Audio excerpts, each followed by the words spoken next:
ఈమెమో నా wife. So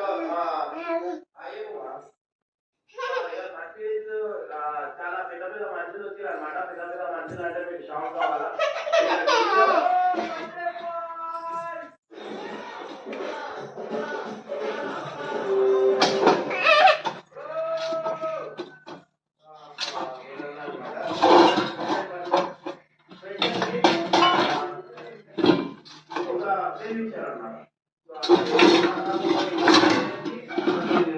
start చేస్తాను. So అలా ఫ్రెండ్షిప్ లాగా వచ్చేసి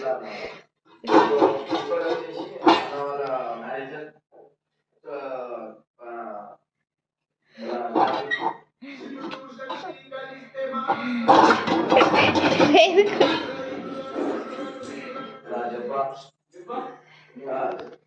వచ్చేసి మా టీమ్ లా స్పెషల్ బర్త్డే అన్నారు. సో జిగురు హ్యాపీ బర్త్డే. బర్త్డే ఎన్నో చెప్పాలంటే హ్యాపీ బర్త్డే. సో ఇలా ఇద్దరు బర్త్డే అనమాట. సో